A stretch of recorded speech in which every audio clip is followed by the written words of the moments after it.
going to show it at the red thing at an hour and 15 minutes. Well, 15 minutes. When you see that red, you have 15 minutes left of that hour.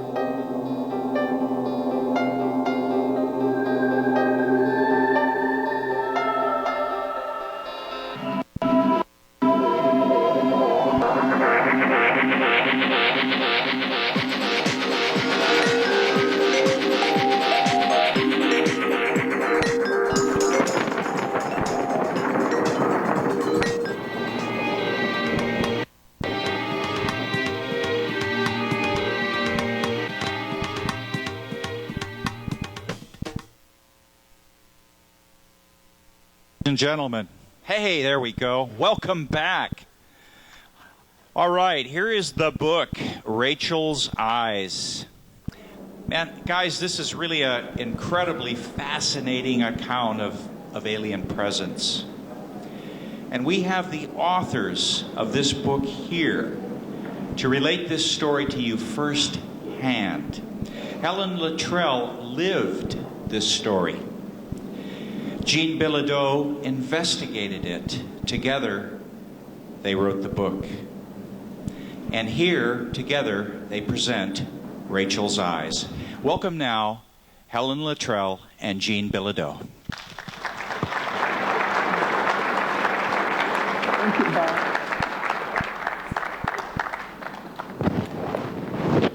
Thank you. Welcome.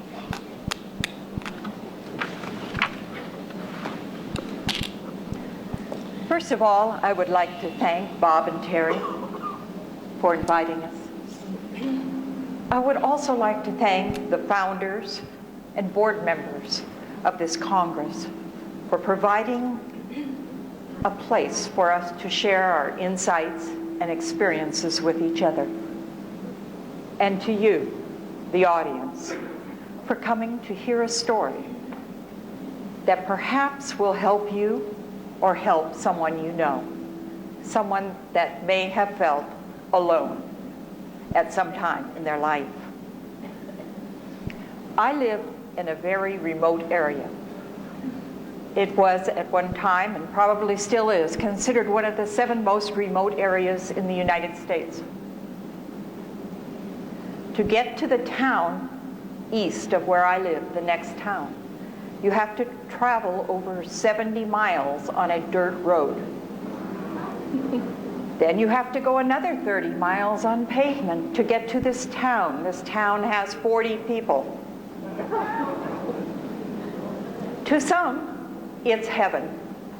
And to those, you couldn't find a more beautiful place on the face of this earth. But we humans are not the only ones that think this place is a wonderful place. Soon after I moved there, I realized that UFOs and their pilots also considered this a wonderful place to visit. In fact, we even laughed about it that we were on the tour maps for the galaxy. After a time, I started collecting stories and writing them, and wrote a series of articles on UFO sightings for the local newspaper. The newspaper was gracious. They had to serialize the 200 and some accounts over a couple of issues. But it was through these articles that Helen, who lives in another state, contacted me. And let me introduce to you Helen Luttrell. Thank you.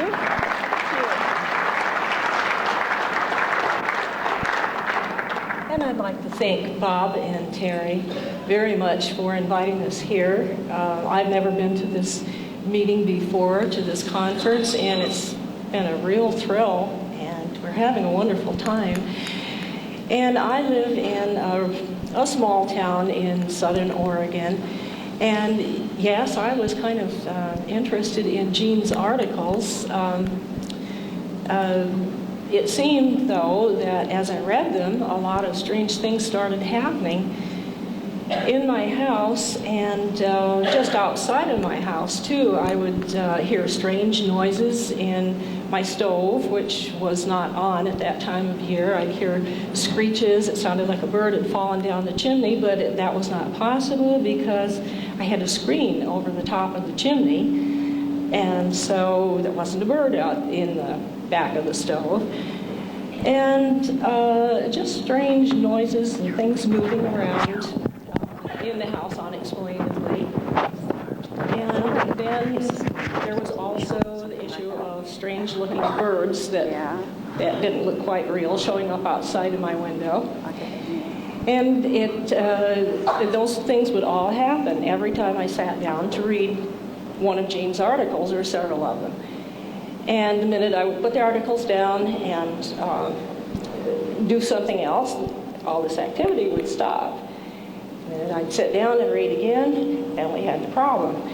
So anyway, this is how Jean and I sort of met in a strange way. And I did contact her about some of my experiences, and especially about the situation of my daughter living with an alien-human hybrid as a college roommate.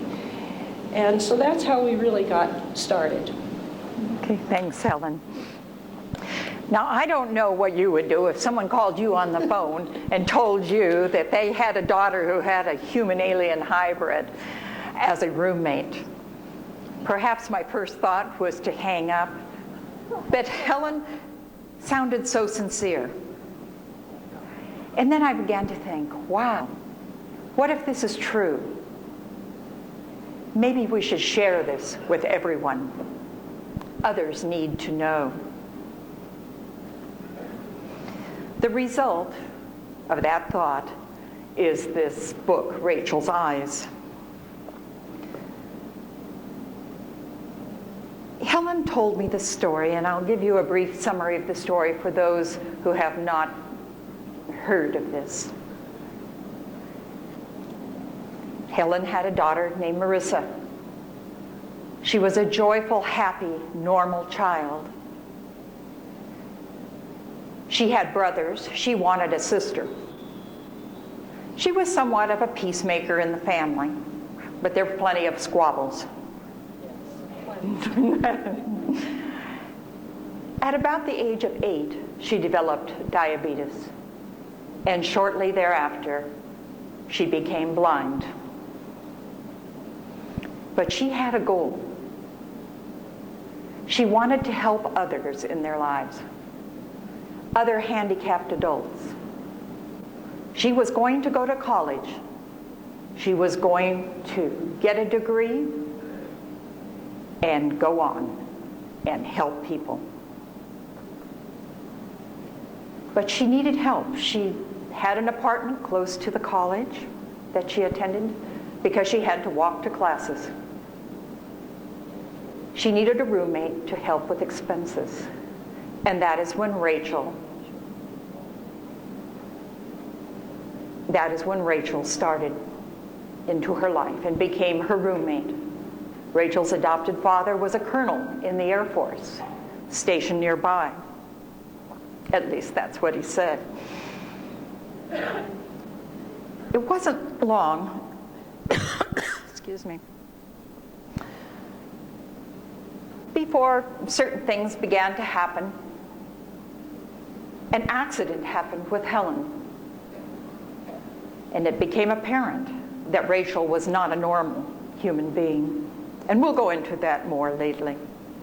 But as Helen told me this story, I could sense the relief in her voice, because this was a secret that she had kept for years and years, unable to share with anyone for fear of ridicule or just being thought crazy.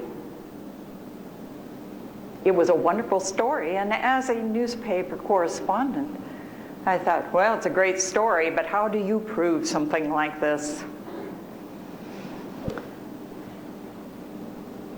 Now, we divided the book into 3 areas, and it essentially shows how we approached the case.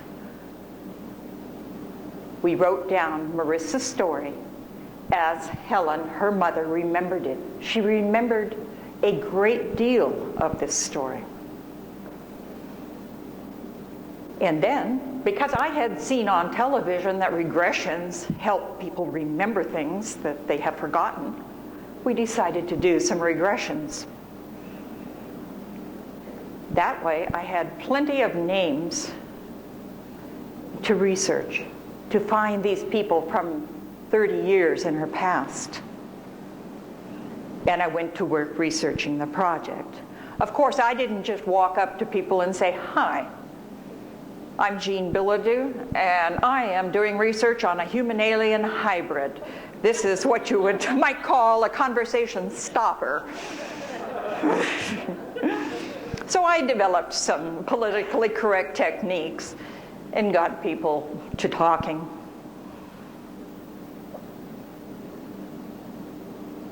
This is a photograph of Marissa.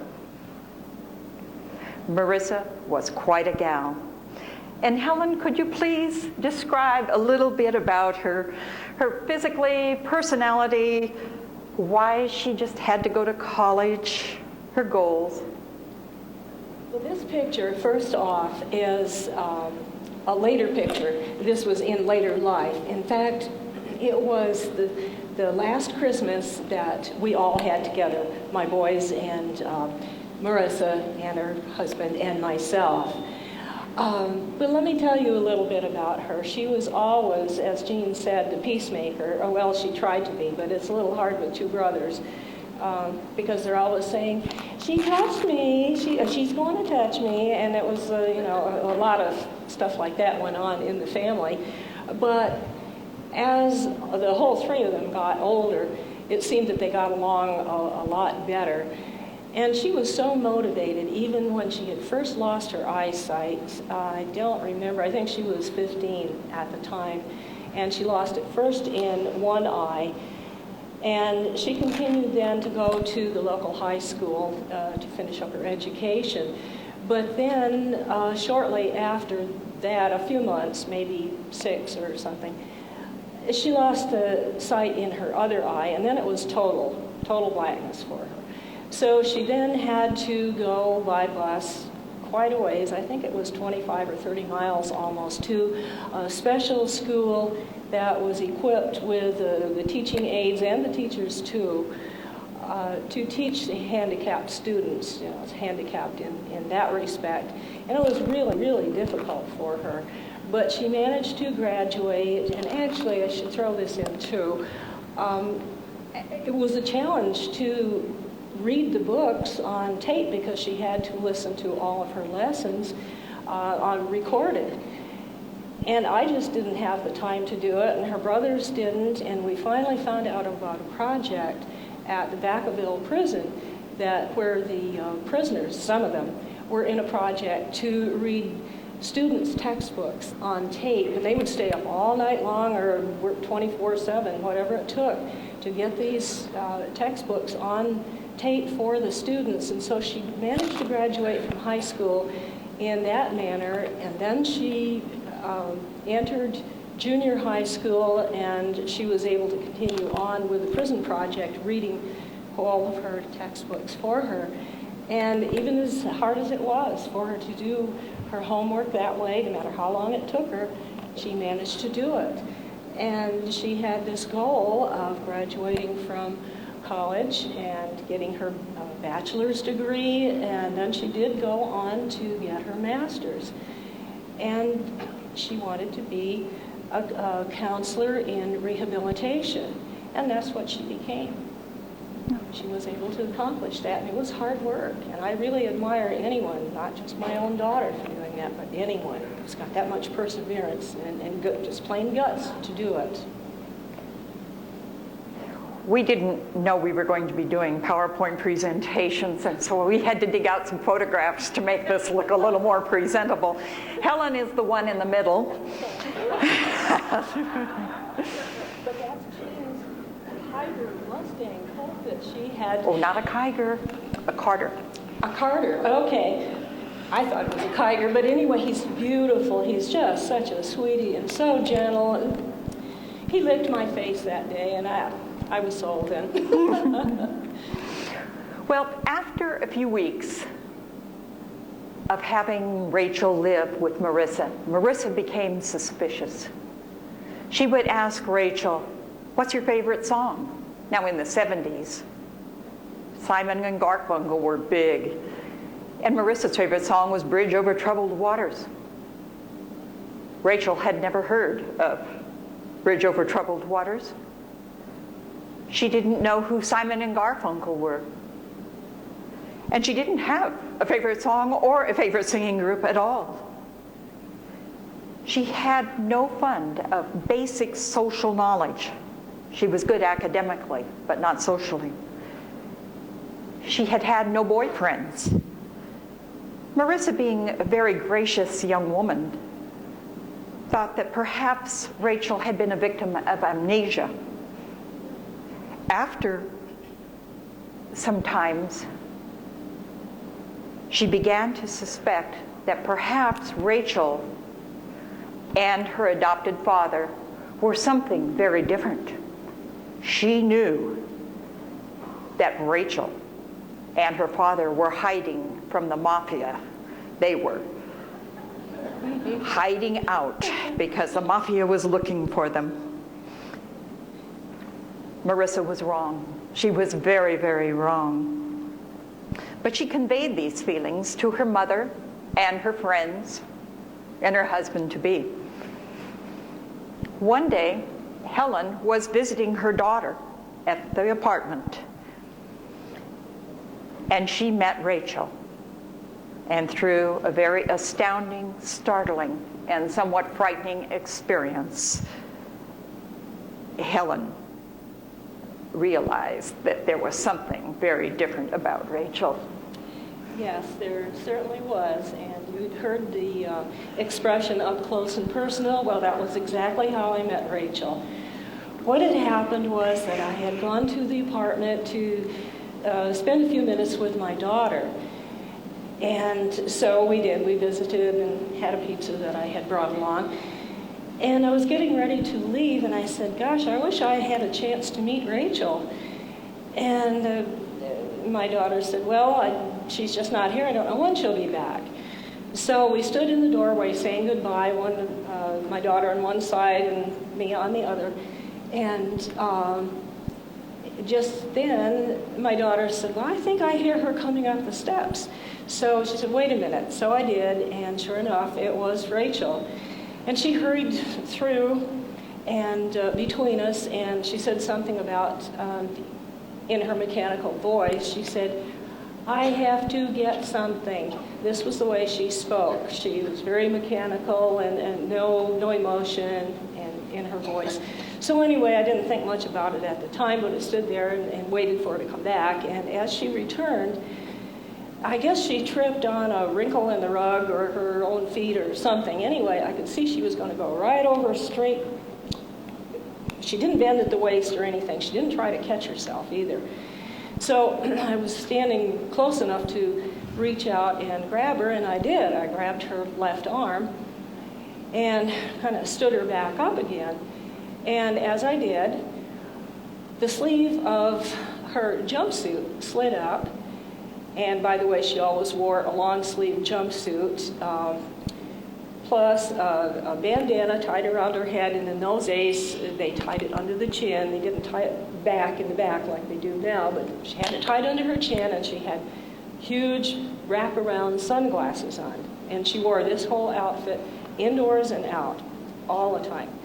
So anyway, I reached out and I grabbed her arm, and as I did, her sleeve slid up like this. And I found myself grabbing onto skin that didn't feel quite real. I don't know if any of you out there, yes, I do too. Some of you are old enough to remember those dolls that we used to have. The skin was guaranteed to feel real. Well, it sort of did, but not really. And I remember my doll Beverly, she had skin like that. And anyhow, as I grabbed onto Rachel's arm and stood her back up, then with both hands, the skin didn't feel real. Not like other people's anyway. To begin with, it felt really cool, and it was a hot evening. It should have felt hot because it was in that part of California at that time of year. It's pretty warm. So anyway, I stood there holding onto her for a minute, and then I realized the skin felt different yet. It was sort of spongy, like mushrooms. And you know, mushrooms have sort of a cool, they just have a spongy feel to them, and that was how the skin felt. Well, if that would have been the end of it, that would have been great. I wouldn't have thought much about it. But just then, as a result of the jerk to bring her back up to standing, her glasses slid down on her nose. And I found myself looking face to face, eyeball to eyeball almost, into her eyes. And I had never, ever seen eyes like that in my whole life. They were huge, kind of rounded in the middle, next to the nose, and they went clear around onto the outside of her temples, and about a third of the way, between a third and a half of the way out. And they were avocado green, the inside of an avocado. And they had vertical black slits. And for a few seconds, I was pretty frightened because I'd never seen anything like that. And I just stood there. I was just drawn into her eyes almost. I'd never felt like that before either. If it was bad enough not to see anything like it, I had never felt that way before. And as I kept looking into her eyes, I could see that she was much more frightened than I was. And at that moment, my emotions turned to more of compassion because of how frightened she was. And I don't know exactly what she was fearful of, except that she had been discovered, obviously, that I realized that she wasn't what she was supposed to be. And then I almost felt a sort of love for her. And the really weird thing was that as I stood there looking into her eyes, I felt that she was really beautiful. And yet I hadn't seen her hair yet, because she still had the kerchief tied around her head. But something in her eyes made me feel compassion for her. Helen said something just now in relating that story. It was the same thing, and we did not rehearse this part. No, we didn't. She said something. She said she felt like she was drawn into Rachel's eyes. We'll come back to that later. This is Helen's drawing of Rachel. Now, Helen isn't really an artist, Sorry about that. but I think you can get the idea of she didn't look quite normal. Is there anything else you want to say about Rachel? I mean, you did eventually see her hair. It was... Yes, I did. And it was a beautiful reddish blonde. It was kind of skimpy and wispy, and it sort of had a mind of its own, too. She tried to comb it and, have it look attractive, and she kept it short. And I think she must have cut it herself, because come to think of it, I don't believe she was going to any beauticians at that time. I didn't think of that till right now, but I don't believe she did. But her skin was sort of an orange, light orange, a little bit of a greenish tint to it. Not much. She didn't look like the little green men, not to that extreme. But it was really a beautifully clear complexion, and the avocado green eyes and the reddish hair. I know it sounds crazy to say that I thought she was beautiful, but I actually thought she was.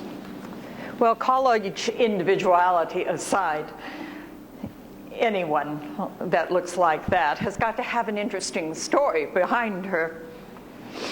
And Helen, could you please, and we will explain to you later a little bit more in depth, but how Rachel came to be at the college and how you found out and why? Okay. She was acquired, and I use that word acquired, by her adoptive father, who was a colonel in the Air Force. And he was stationed at a place called Four Corners, which technically didn't exist according to the military, and it wasn't on any maps that you could find. But it was all there underground. There were some old tumble-down buildings. But the function the assignment that the colonel had was to lead his group of men out to rescue crashed spacecraft, and rescue the crew if any had survived. And they didn't have very many crashes. It was actually a place where spacecraft came in to exchange scientists from that planet and the galaxy with our scientists. So usually everything went smoothly. They landed, exchanged, took off, and went back. But it didn't this time. It crashed on impact. And the other 2 crew members were killed. However, when the colonel went out to check the situation over, he thought he saw a little movement inside, and the craft was starting to burn, so he went inside to investigate this movement, and he found Rachel there.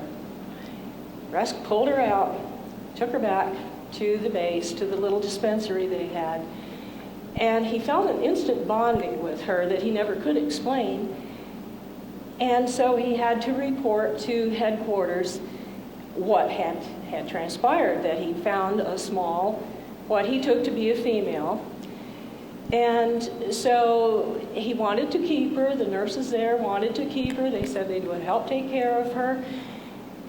And so he reported this, and they said, well, he could keep her, but he had to agree to a legal adoption to raise her as his own daughter, or his own child at any rate, to integrate into society after a while. So that was how he happened to get her, and the time came when she was doing well there. They schooled her on the base, and then he was transferred to a base close to where I was working, and it was time then for her to enter college and integrate the best she could. That was the objective of the humanization project that had sponsored his adoption. So he signed her into a local college, and it just so happened that my daughter had just entered college also, and she needed a roommate to help her meet expenses and also to help her with activities of daily living. So it happened that the next day, I believe it was, the colonel and Rachel showed up in this counselor's office, and it turned out that Rachel was looking for a person who wouldn't be too particular about how she might look or act. And it was sort of not a marriage made in heaven, but a situation made in heaven. And the 2 girls moved in together and became roommates. After this I would like to clarify that the 4 corners that Helen is referring to is not the 4 corners with the states. This is another area. It is in Nevada, though. After this confrontation, where this knowledge that Helen just shared with you was told to Marissa and to Helen, the girls became great friends. Marissa was handicapped. She had to eat a special diet because of her diabetes.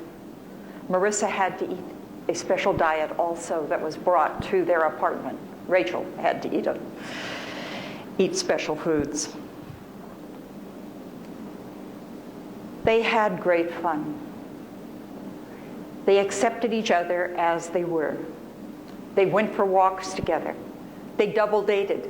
They came home from the double dates and giggled and laughed how they had put it over, fooled the guys that they went out with. They didn't know the truth. And believe me, I talked to someone who went out on a date with her, and he did not know. But they had great fun. Rachel became the sister that Marissa had always wanted. And Marissa became the sister and family that Rachel had always wanted also. One day, Marissa came home from classes, and she walked into her apartment, and she looked around, and there was nothing left of Rachel's in the apartment. She walked into Rachel's bedroom. Nothing. A bare mattress. A dresser. Nothing to prove that she had ever been there. And then Marissa looked across the room and saw a note taped to the mirror. She walked over, took the note off, went and sat on the mattress and read the note. And in essence it said, "Dear Marissa, you have been my first and only friend. I have loved my time together with you. I appreciate your friendship, and I have left you a gift." Marissa looks around. There's nothing in that apartment. It took Marissa about 10 minutes to realize what that gift had been.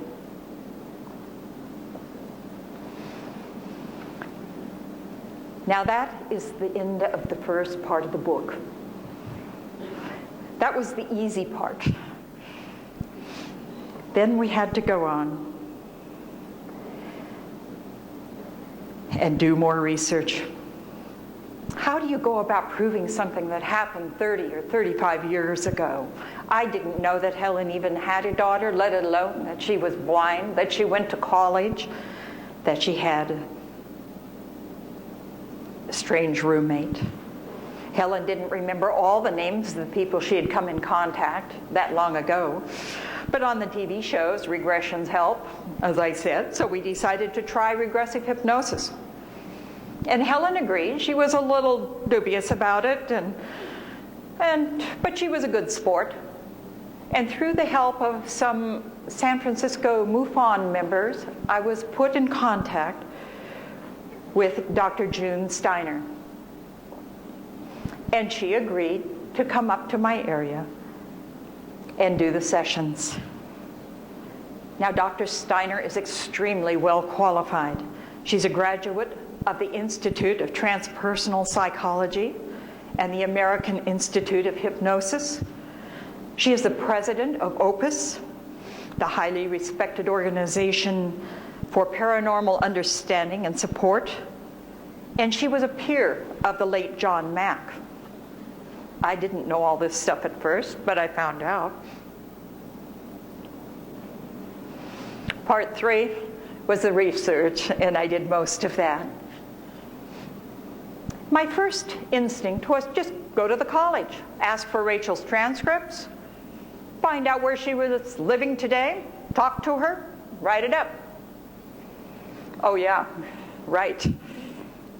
According to the college, Rachel never existed. She had never attended there. Yet I had talked to people who remembered Rachel.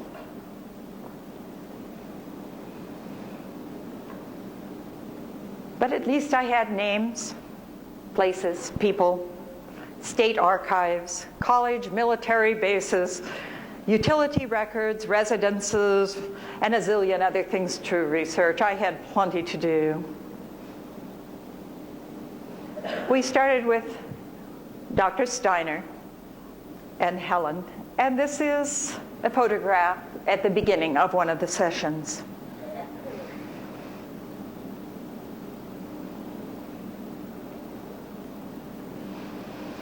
I had heard that skeptics say that hypnotherapists ask leading questions. If the person being hypnotized says, "I saw lights in the sky," and then the hypnotherapist said, "What did the UFOs look like?" That is a leading question. Dr. Steiner and I spent 6 weeks looking up and working on questions in areas that we wanted to pursue with Helen. Helen was a bit nervous, but willing. Dr. Steiner was ready, and I thought I was ready. I'd watched the TV shows. I knew exactly how it was going to be, but boy, was I surprised. It was not like it was on TV. None of us were ready for it. No. Prepared. Even though Dr. Steiner was calm, caring, and cautious, the sessions became extremely emotional. Not only for Helen, but for June and myself, and the one or two people that June had brought with her from Stanford. Now, Helen and I will read a small portion of a transcript of one of these sessions, and I want you to pay particular attention to the types of questions asked and Helen's responses. This happened just after Helen had looked into Rachel's eyes. And remember, again, Helen's telling you about looking into Rachel's eyes. I will be the part of Dr. Steiner. I want you, 83, I want you to be there at that moment, Helen. You're reaching out. You're touching Rachel. I want you to feel it and see it. I don't like to. Why is that? Oh, because she didn't feel real. Oh, oh. Feel her arm and tell me. Oh, it felt spongy, and it was cool, and it was a hot day. She shouldn't have felt cool, not that kind of cool. And it was spongy, and I couldn't let go, because if I did, then she'd fall. And Marissa couldn't see, she couldn't catch her, so I had to hang on. And she didn't go down, but her scarf slid, kind of back a little, and her glasses came forward. And what did you see? Look at her face. Oh, What is the first thing you see? the eyes, big, big eyes, black slits. There were times when Helen would answer a question, but skip parts of the answer, or skip over an event, or say something that didn't make logical sense within the context of the question being asked. And when questioned about her leap in logic, she'd avoid the question or have an unusual emotional reaction. And when pressed for details, she'd say she didn't know, or she was afraid to say, or just plain, no, I'm not going to tell you. She's stubborn too. This type of response is sometimes referred to as a trigger event. The person under hypnosis doesn't want to deal with what is being discussed. And this can possibly be because of some trauma associated with what happened at that particular time. Helen refused to talk about the window room that she was taken to, that Rachel took her to when she looked into her eyes.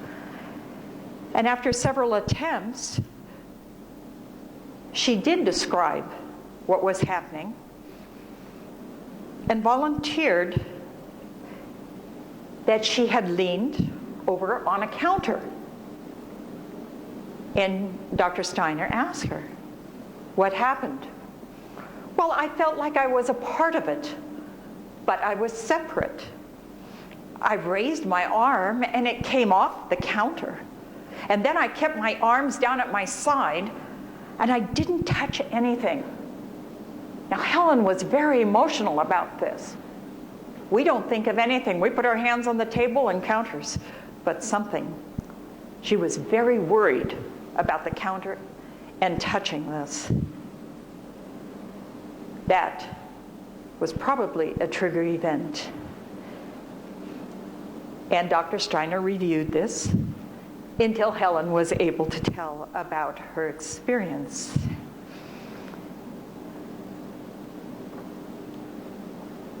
Now, this is a drawing, as best I could do, of the counter room.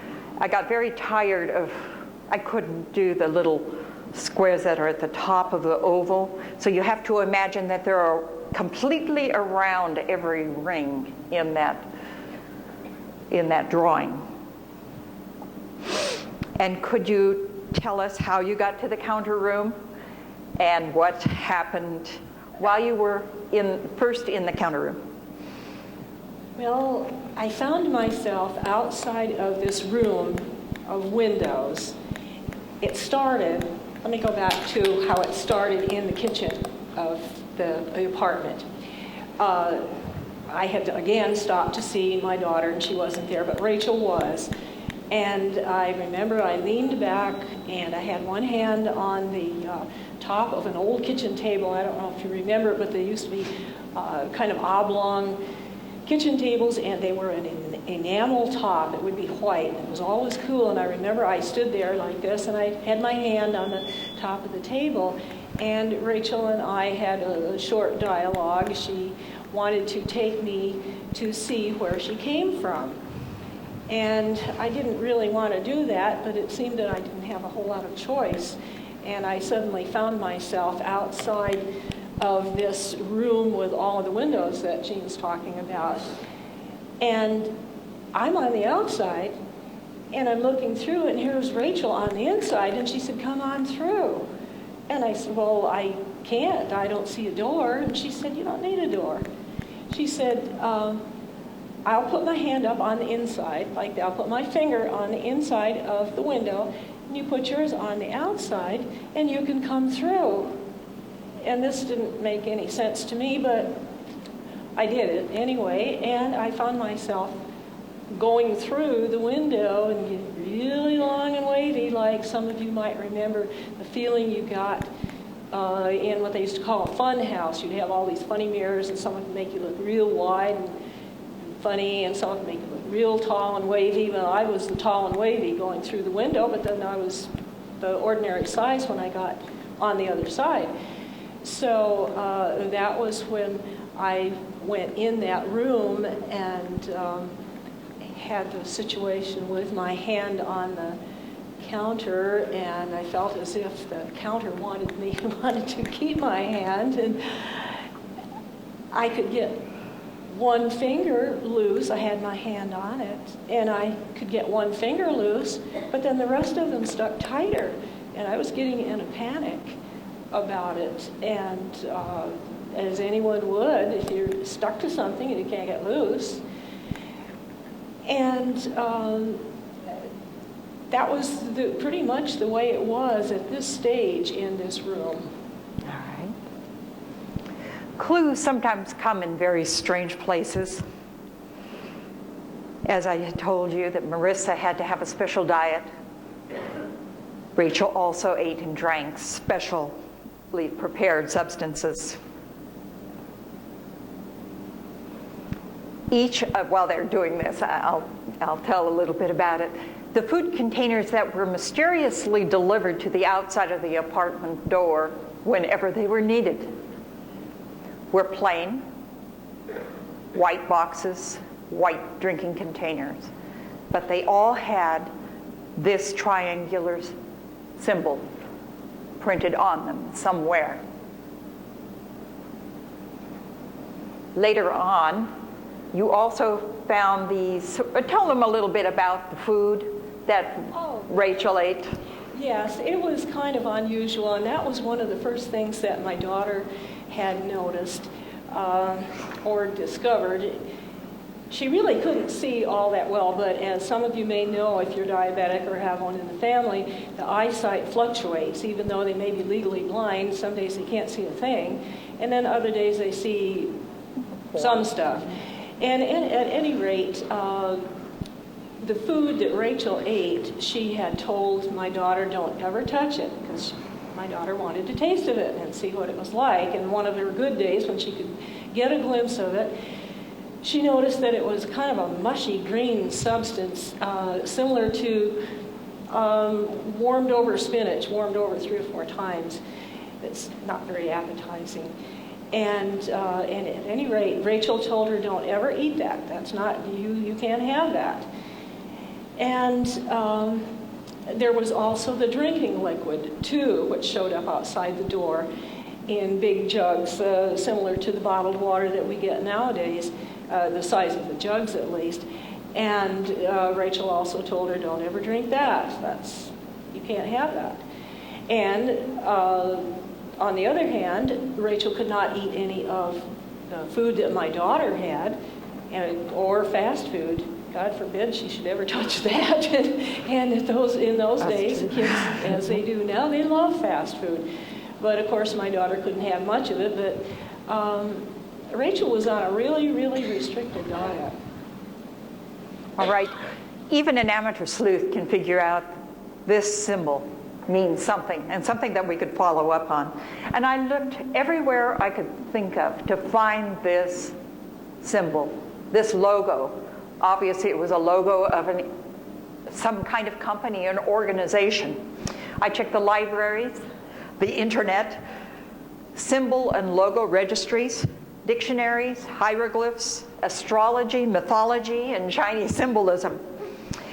Also, this symbol appeared on big black automobiles that occasionally carried men in black suits that visited Rachel. I forgot to mention that this symbol was evident on every box of food that Rachel had, because it came in the little square boxes like frozen food used to 30 years ago. And it also appeared on each jug of her drinking water. Sorry, I forgot to say that before. That's right. Finally, I was just frustrated, so I contacted the author of the Dictionary of Symbols, and he gave me some advice on how to proceed. He said to study the triangle and what it meant, the ideograms with the lines at their bases, and see what clues they gave me. I learned that a triangle can symbolize power, danger, God, the Holy Trinity, and fire. Symbols can also have opposite meanings. In this case, safety and success. A triangle with one line is the most common sign for the element of air and similarity in one dimension. A triangle with 2 lines is the alchemist sign for mixture with identity, with a similarity so strong that there is no difference. In meteorology, it means mist or an atmospheric condition where everything looks similar. The combination of these signs yields a symbol that could mean an organization filled with danger and having godlike powers. Genetic manipulation might be considered assuming godlike powers. Mixing 2 races, creating a new race where there are ultimately no visible differences. Now, earlier on, we left Helen in Rachel's room, so-called room, place where she was raised. And Helen was worried about the sticky counters, but that was nothing compared to what Rachel led her on to see.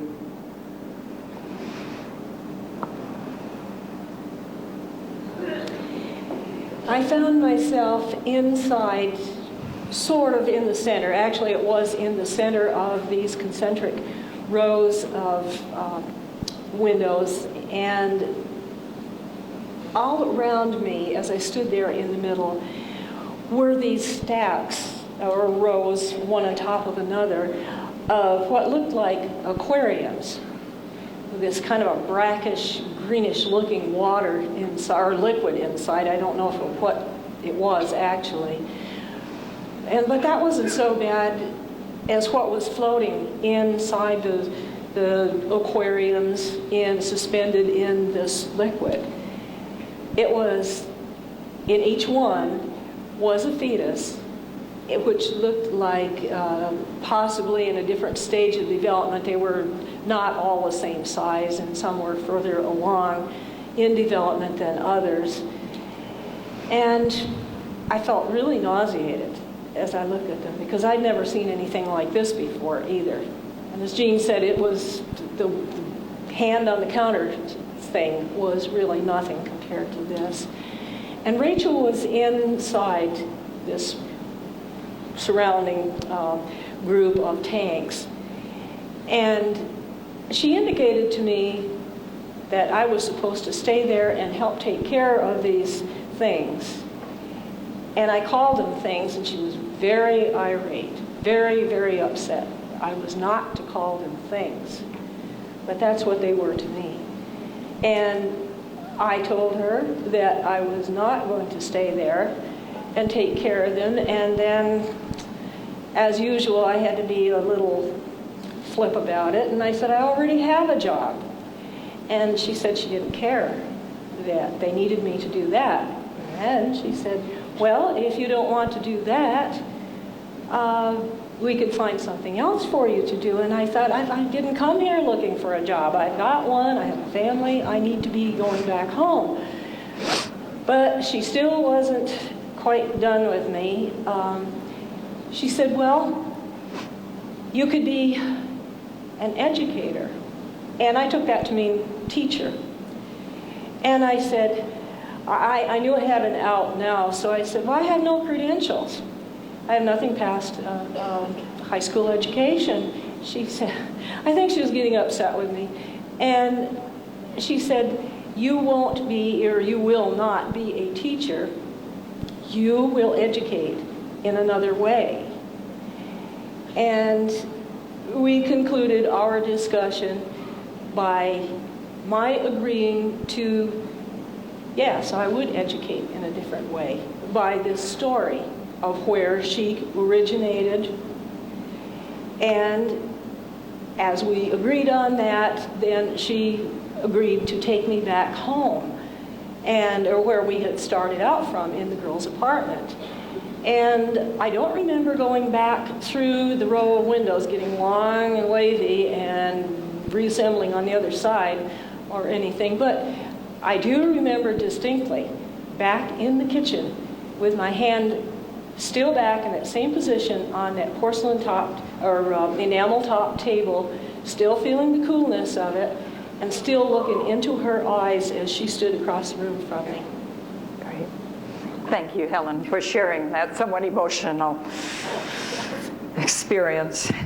Marissa graduated from college. She married. She had a child. And she realized her dream of helping other handicapped adults. She lived the American dream, as her husband told us. But when Marissa received her gift of sight from Rachel, she also received another sight that wasn't visual. She developed a second sight, precognition. It was upsetting to her at times. She saw a family of 5 murdered. She called her mother in tears. She had seen nothing in the paper. There was nothing on TV, nothing on the radio, nothing to say anything about that family. She wondered if she should call the police. There was nothing she could do. About 3 days later, it came out on the news that a family of 5 had been found murdered. She foresaw her own death. She discussed it with her husband and how he would raise their child. These are strange things. But these strange things did not stop happening after Marissa's death. Helen was visiting Eureka, California, where she met, and I call them the Eureka people. And could you tell us a little bit about why you were there and what they were? And I want to explain, before people wonder why I'm sitting down and standing up, I pulled some muscles in my left leg, and it bothers me to stand in one place for very long, so that's why I'm up and down. So that out of the way, we'll go back to Eureka. And I had traveled there from where I was living in Southern Oregon for a wedding that was to be in the family. And it was kind of a stressful trip because I was supposed to get a hold of my boys who were getting together and coming up also separately. And I couldn't get a hold of either one, and they weren't getting a hold of each other. It was just a mess, and it was a long trip, too. So at any rate, I got to Eureka, and it was late, and I wanted to pay a short visit to the cemetery where my daughter was buried. And I couldn't remember how to get there. It had been several years, and it was kind of a windy route to get from the main highway to the cemetery. And I asked a couple of people, they didn't know, or they gave me wrong directions. And by the time I finally got there, the caretaker was about to close the gate, and I told him, well, I just need to go for a few minutes. And so he agreed to keep the gate open until I could go in and come back. So then the next step was, well, I hadn't eaten all day, and I was awfully hungry and just worn right out. So I went to a restaurant and sat down at a window booth, and I was just looking out, having ordered my meal, had a cold beer, and I looked out across, kind of kitty-cornered to another street that they came into a V there, and here were these two unusual-looking people. They were really tall and kind of unnaturally thin, and they had really long arms and legs when they walked sort of stiffly like that. And they were dressed in a light blue, I don't know what they call them. I call them racing suits that the bicycle riders wear, and the helmets. They looked like they were all dressed in one piece thing, but the helmet was separate. And they walked sort of just stiffly and artificially, and I thought, God, they look strange. And as they got closer, I could see that their faces were blotchy, like the picture up there. And I thought, well, I could see one person having a terrible facial, plastic surgery job that got botched up pretty bad, but two of them, not much chance of that. And I'm thinking that, and I thought, oh gosh, I hope they don't come any closer, but they did. They walked right across the street and down the sidewalk, right outside, stopped right outside of the window where I was sitting. I mean, they're here and I'm here. And they just looked in, and I was kind of scared to look at them, and then I realized they weren't any threat. They just looked kind of freaky. But I looked into their eyes, and it was like a message that they had been worried about me, and I thought, this is really crazy. But they seemed to be telling me that they were there to tell me everything was all right. I had a bad day, but it's all over now. You know, we're here to just make sure you're all right. So then they turned, and they just walked, kind of lockstep, back towards the front of the restaurant. And I thought, oh, thank God they're gone. But they weren't. They walked in the front door, and they sat down at a table where I could see them. I'm sitting here, and they're kind of over there. And I thought, well, surely someone else will see that they don't look right. But nobody seemed to notice. But a waitress came over. She didn't seem perturbed at all. And she brought them each a glass of water. And by then, I'd really had it. And I was just about through. So I thought, I'll just take my bill and get out of here. So I did. Picked it up and walked up to the front to pay, and I had to walk past their table. There really wasn't any other way to get out of there. Either go one way or the other, and I just went straight past. They didn't pay any attention to me as I walked by, and nobody else seemed to notice that there was anything wrong. but they still had the patchy skin on their faces as I walked by. Now, Helen is a very, very sincere person. But in her very initial conversation with me, she lied to me. She told me, she sucked me in on this by saying, all of this happened in the past, Jean. It's okay. I just want to write out what happened. And right, all of that stuff that we've told you about and much, much more happened in the past. But it didn't stop happening just because we decided to write a book. Very strange things started happening in real time. One such event happened about 3 years ago, and it was Helen's experience. The casino. Casino event, that's what I call it. It had been a habit of my daughter and me when we both lived in Central California. We were fairly close, 50 miles or so. On either one of our birthdays, we would get together and I would drive up to Tahoe or Reno, usually Tahoe.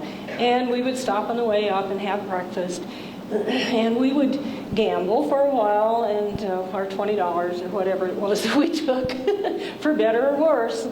And then we'd come back home, and it was a ritual that we had, and we really had a good time doing that. And so, as Jean said, about 3 or 4 years ago, it was my birthday. And, of course, my daughter wasn't there. She had passed away in 1990. But I still continued the ritual, and up until that time, nothing really unusual had happened. But this particular time, I drove up the road about 25 miles. We have an Indian casino up there. And so I decided we'd just continue the thing. And so I got in the car, went up early, and I gambled a while, and I did quite well, actually, just on the nickel slots. And then I was really hungry because I'd skipped breakfast. I just felt kind of antsy. I just wanted to get out of there that morning, get on the road. So I was the first in line for the luncheon buffet. And there was no one else there. There weren't even many people in the casino. So I walked up to the cashier and I said, I put the money down. And she said, well, will you be paying for the young blonde lady behind you? And I said, well, there's nobody here. It's just me. And she was a Native American woman. She was very dark-skinned. She got quite pale. And she said, oh, I guess I must have made a mistake. And I said, no, it's just me. But I'm laughing inside because I knew that Marissa was there. And she made herself visible to somebody else, just to double prove to me that she really was there. And so I had my lunch, and I was kind of giggling all the time because it was nice. It was a nice feeling to know she come back. And even if only to the cashier to see her. And so then I went on and I gambled and I won a great big jackpot and I had a marvelous day on my birthday celebration. After years and years of research, we were ready to give up. We couldn't find any written record of Rachel.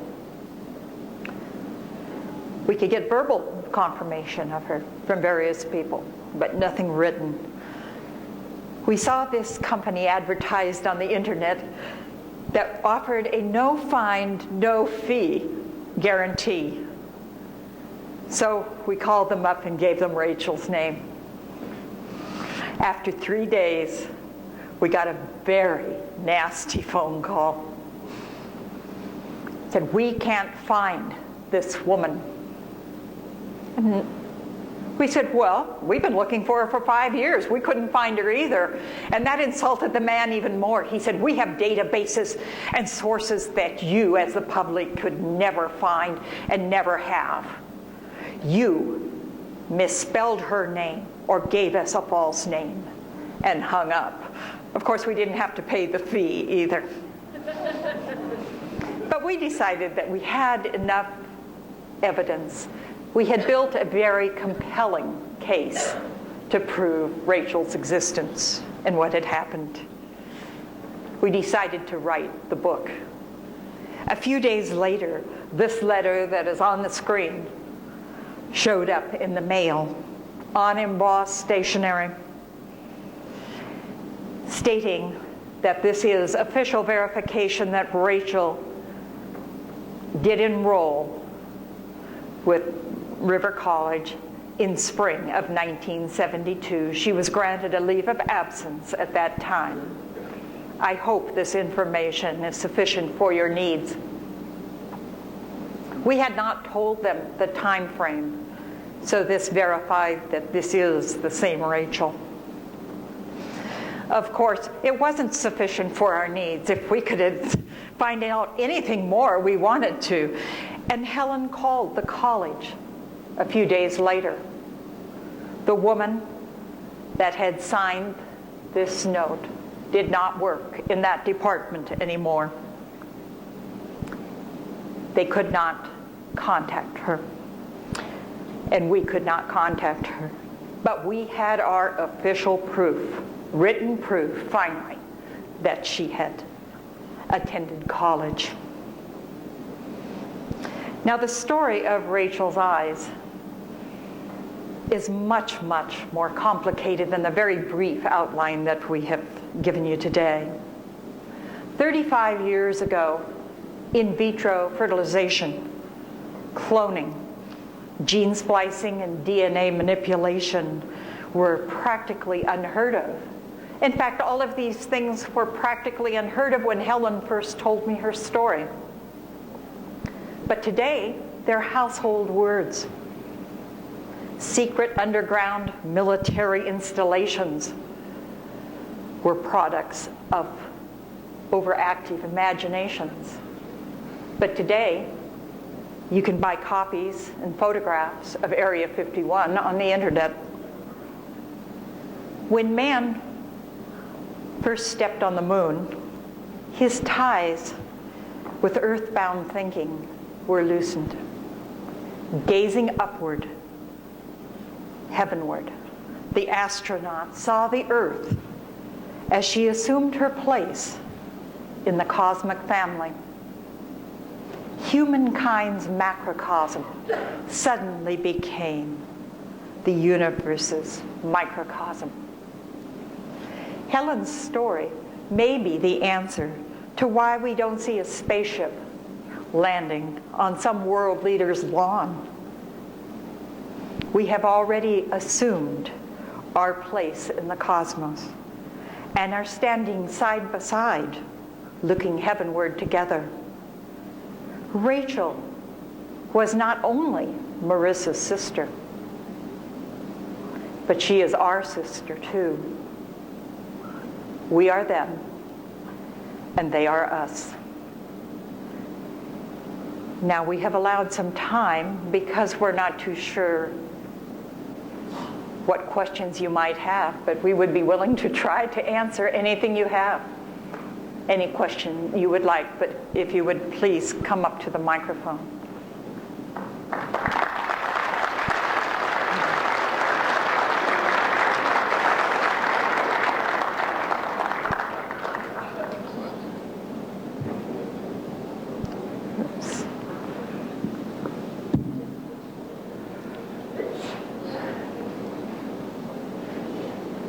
Any questions?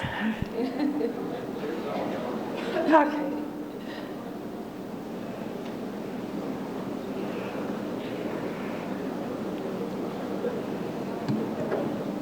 Thanks for your story. It's very interesting. You had mentioned that Rachel was a hybrid, but you didn't say how you knew she was a hybrid. What evidence do you have of that? Well, I don't have any hard evidence, but I was told that she was a hybrid by the colonel who had adopted her.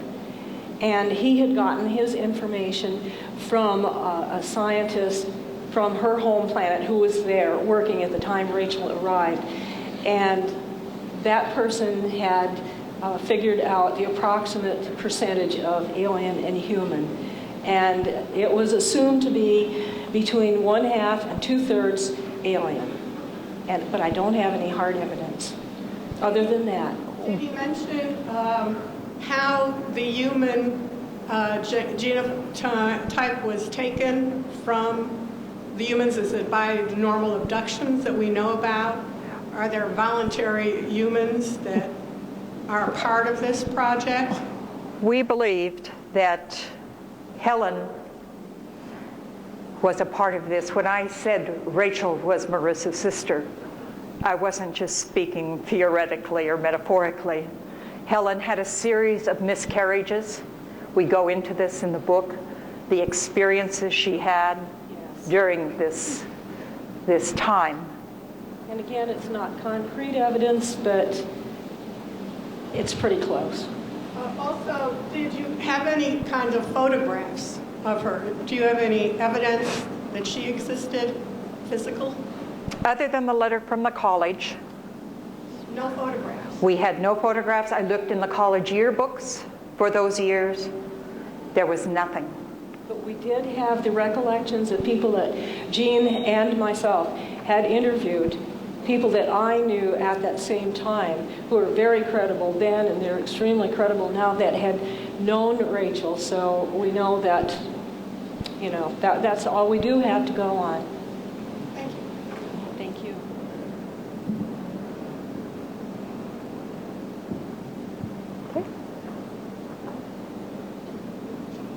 Well, the story of the eyes is really intriguing. I would think that anybody who would look in those eyes would be literally staring at her constantly, or to some degree of notice.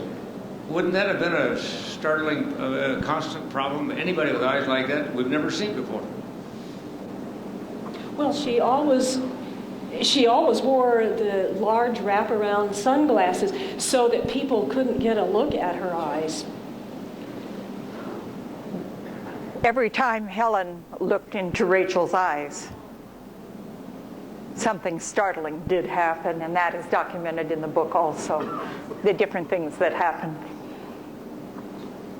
Thank you so much for sharing all this. It's really very profound, I think. And I do know a woman who did a graduate thesis, a PhD dissertation on alien-human hybrids. Oh my. So I'll certainly tell her about this story. And she actually met some that she believed were hybrids and did research on that. But my question is, do you know anything more about the retrievals of the ETs or hybrids that, you know, were out in that area that you had referred to, Four Corners or wherever that was? Not really. The information sort of ended with Rachel being retrieved and the colonel adopting her, and then they went on and moved to a different base when he was transferred, and ended with her going into college and being placed with my daughter. Her age, did you say? They weren't really sure, and she wasn't sure herself, but she placed it at, they placed it at around 13 or 14 at the time, somewhere between 12 and 14 probably, because they had asked her, how old was she? And she said where she came from, which was Zeta Reticuli, they didn't really assign ages as we do. You were just a different stage apparently in growth, and the mental capacity was about the same from the word go. Do you know anything about what happened to those fetuses? No. And they were gone when she disappeared? I don't know, and I really didn't. I didn't have any way to get back there, and I didn't want to go. Once was enough for that. That was very traumatic. Thank you. Thank you for your question. Very interesting story. Could you do you recall what years she went to this junior college? It was 1972. If I named the college, would you have any objections to? if I took a guess? I won't tell you if you're Okay. right. You can ask us Okay. later. Was it in a city with 2 Air Force bases? Yes. Thank you. Thank you for your discretion. Thank you for your courage to stand up and share this. I know it sounds like a fantastical story, and I applaud both of you for your courage. My question is one of paranoia, typical for me, and that is, did Rachel and or her father or anyone else ever ask you not to disclose these things? And my second question, if you can answer that, and if my second question is, do you feel that you've ever been surveyed or followed or contacted by anyone other than Rachel and her adoptive father? Oh, would you consider an unmarked van with a fictitious license plate with 2 men in unmarked uniforms with sunglasses parked on your front lawn in the morning staring in your kitchen window? Oh, good, I'm not alone. Intimidation. And they looked as if they were probably android. They didn't look exactly human, but they didn't look exactly, they weren't little green men or grays, but I don't think they were entirely human. And yes, I have been surveilled, but I haven't been harmed. I'm glad for that. Thank you. And were you ever asked by Rachel and or her father to not disclose any of these things, either privately or publicly? Not by them, but by government. And I'm not afraid to disclose it either. That just made it. And well, actually, Rachel's father did. It was a telepathic exchange of well, not an exchange. It was sort of a download of information from him, and included with that was the admonition to not disclose the information, or things could happen to my children. And I discussed that when we started to write the book. And this came out in the progression because I didn't consciously remember that part of it without being the warning. And through the regression, it did come out. And at that time, I asked my boys how they felt about that. If they didn't want me to go ahead, certainly I could understand if there was a chance of them being harmed. And they both said, "Go for it, Mom." But since then, one has severe psychiatric problems and diabetes, and the other one has hepatitis C that has failed a couple of cures. So I don't know if that was possible to be retaliation or just a natural course of events. You could look at it either way. But they still wanted me to go for it. When we had this book printed or published, we were hoping that more information will come forth after people began to read it. There are certain names and clues included in this book that people that worked on this project will recognize. And I hope they will come forth. One piece of information that did come forward since this book came out was that a friend of mine was raised in eastern Nevada, south of Ely. And she was quite taken with the book because it was where she was raised. She was talking to her older cousin about the book. And he says, "Four Corners? 4 Corners? Why, nobody's talked about that in years. They took that place off the map years and years ago. But all the old timers know where it is." So he volunteered that he would go camping there when he had time and snoop around to see where this base may be. Now I must hasten to say that Helen was able to describe the entrance and the turnoff on the road very accurately. And we sent a person that was heading down towards Arizona to drive down this road. He not only filmed the entrance that she described and the location she described, but he also filmed 4 other places that matched that description. And he showed her the video, and she was able to pick out the correct turn. But we are hoping for more information. Any other questions? If not, we'll be out in the lobby.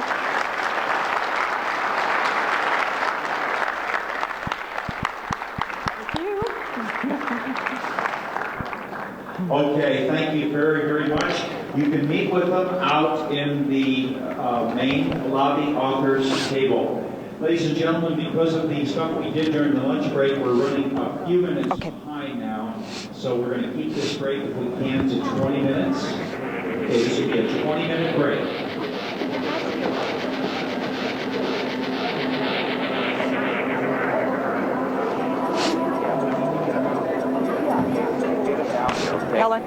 Helen. And don't forget, we got to take off our microphones. Yes, well, mine kind of fell off. Oh.